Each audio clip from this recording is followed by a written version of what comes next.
নমস্কার বন্ধুরা, বং রূপালী চ্যানেলে আপনাদের সকলকে স্বাগত।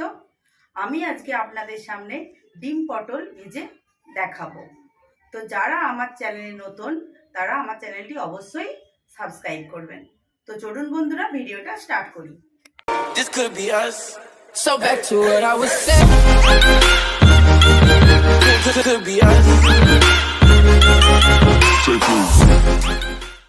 ডিম পটল ভাজা বানাতে গেলে লাগবে, আমি 3টে ডিম নিয়েছি, হলুদ গুঁড়ো, কাঁচা লঙ্কা কুচি, পেঁয়াজ কুচি, লঙ্কা গুঁড়ো, নুন আর পটল এইভাবে কেটে রেখেছি। প্রথমে পটলের আটিগুলো এইভাবে চামচের সাহায্যে তুলে নিতে হবে।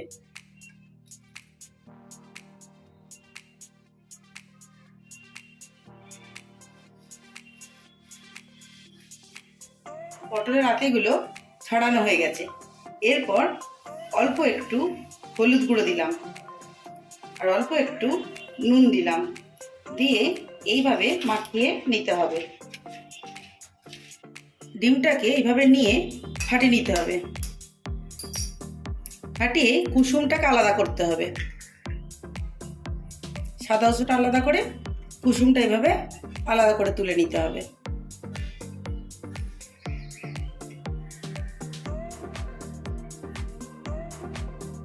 ডিমের কুসুম আলাদা করে দিয়েছি, সাদা অংশটা আলাদা করে দিয়েছি। এরপর এই পটলগুলোর মধ্যে এই যে ডিমের কুসুম আছে, অল্প অল্প করে ডিমের কুসুমটা ভরে নেব।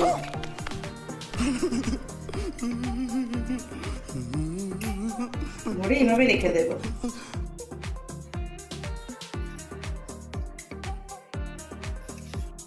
কড়াইতে সরষের তেল দিতে হবে, অল্প সরষের তেল দিতে হবে।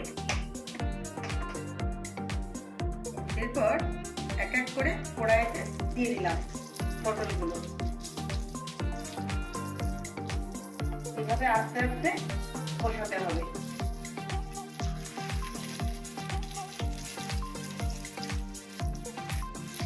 পটলগুলো দেওয়া হয়ে গেছে। এরপর ওপর থেকে অল্প একটু নুন দিয়ে দিতে হবে।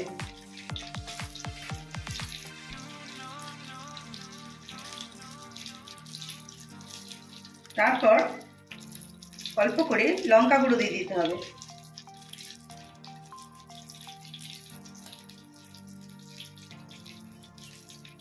এরপর একটু হলুদ গুঁড়ো দিয়ে দিতে হবে।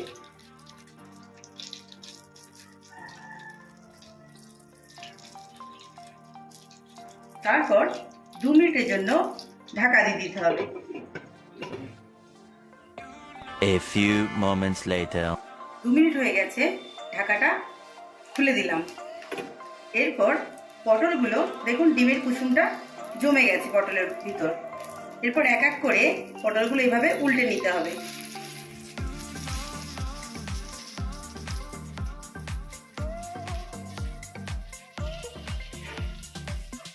পটলগুলো সব উল্টানো হয়ে গেছে। এরপর আবার 2 মিনিটের জন্য ঢাকা দিয়ে দিতে হবে। ঢাকাটা খুলে দিলাম। এইভাবে পটলগুলো আরো একবার উল্টে নিতে হবে। তারপর ডিমের যে সাদা অংশটা রেখেছিলাম সেটা এইভাবে ঘাটিয়ে নিয়ে পটলের ওপরে দিয়ে দিতে হবে।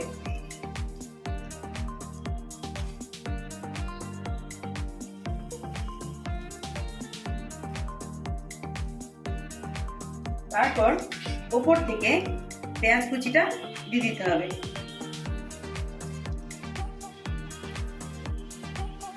লঙ্কা কুচিটাও দিয়ে দিতে হবে।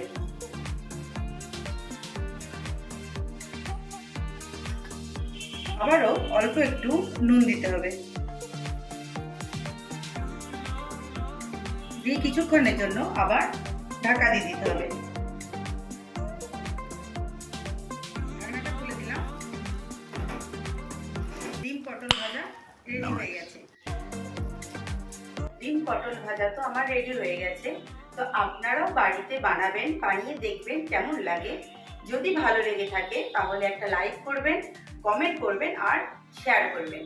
তো আজকের ভিডিও এটাই, পরবর্তী অন্য ভিডিও নিয়ে আপনাদের সামনে আমি হাজির হয়ে যাব।